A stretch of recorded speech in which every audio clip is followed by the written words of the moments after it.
turabasuhuje mwese mukurikira ibiganiro byacu. Dore agahinda n'umubabaro byashenguye umutima wa Aline Gahongayire, agera n'aha asuka amarira yibuka ibihe byinshi yanyuzemo ubwo yari agiye kwibaruka umwana we wa mbere. Aline Gahongayire ni umuhanzi umunyarwandakazi uririmba indirimbo zo kuramya no guhimbaza Imana. Yongeye gushimira Tonzi ubwo yibuka ibihe byiza bagiranye ubwo yari agiye kwibaruka.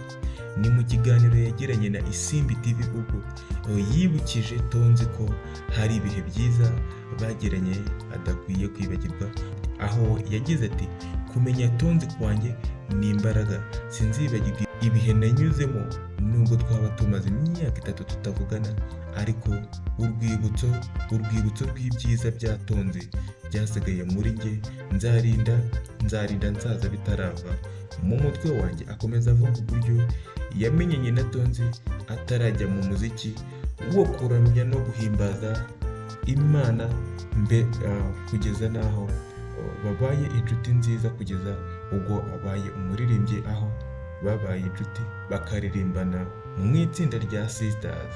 Agakomeza kumuba hafi kugeza n'aho yarongowe, ndetse amuba hafi no mu gihe yari atwite, ari mu bihe bigoye cyane.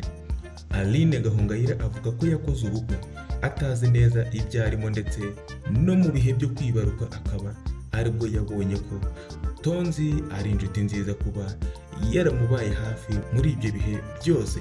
Yabivuze agira ati narongowe mpumye ntazi ibyo ndimo, ariko Tonzi yambereye umuyobozi mwiza muri urwo rugendo, yambereye igitangaza ndabyibuka neza.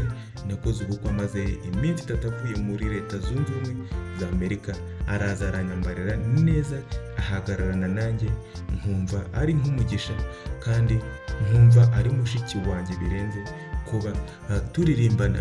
Yakomeje avuga ko Tonzi ari umwana mwiza, yishimira gufasha abandi bagiye batandukanye, kuba hafi ya buri wese kandi atarobanuye, akaba yaramufashije.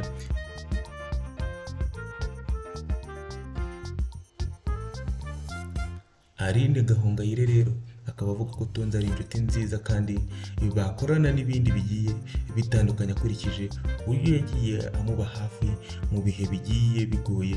Buri wese yakwifuza ko hari umuba hafi, akaba yaramubaye hafi kandi nta kiguzi yamusabye, akaba yaramushimiye cyane. Akaba avuga ko Tonzi agerageza no gufasha abandi banyarwandakazi, ndetse akifuza ko yazamura n'urwego rwabo. Mwakoze kudukurikirana rero, mwari kumwe nanjye Bikorimana Noel. Ciao ciao.